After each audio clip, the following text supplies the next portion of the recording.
This is Grandmaster Boris Alterman and you're watching Gambit Guide.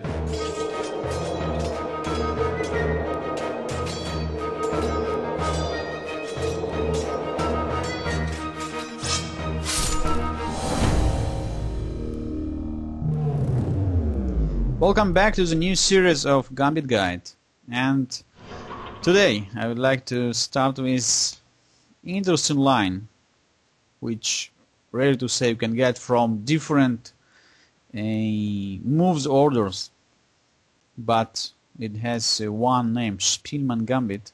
So Rudolph Spielmann was one of the I was a top grandmaster in the last century. I would say the early years of the last century. So he was maybe top 5 after Alekhine, Capablanca, Nimzovich, and maybe Manuel Lasker. And his style was extremely aggressive. And this gambit line called after his name because he just produced this idea, which became just quite popular even in today's practice. So I would say about 100 years ago, maybe 90 years ago, when Alekhine defense and all different modern hypermodern ideas like e4, d6, e4, knight f6, e4, g6 become quite popular. So Rudolf Spielmann played 2 important games against Salo Landau and Raphael Dominic in 1933 and 1934, when after knight c3. So instead of pushing the pawn after e4, e5, I just simply protect the pawn. Critical position after e4, knight f6, knight c3 and d5.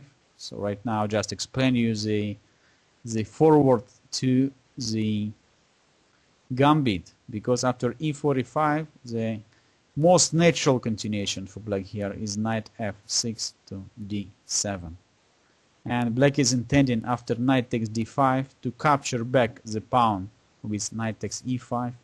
In case of d4, so black could simply play e6 and later on moving the pawn to c5. In many situations, many variations, we reach quite similar to the French defense positions. So let's say after e4, e6, d4, d5, knight c3 and knight f6.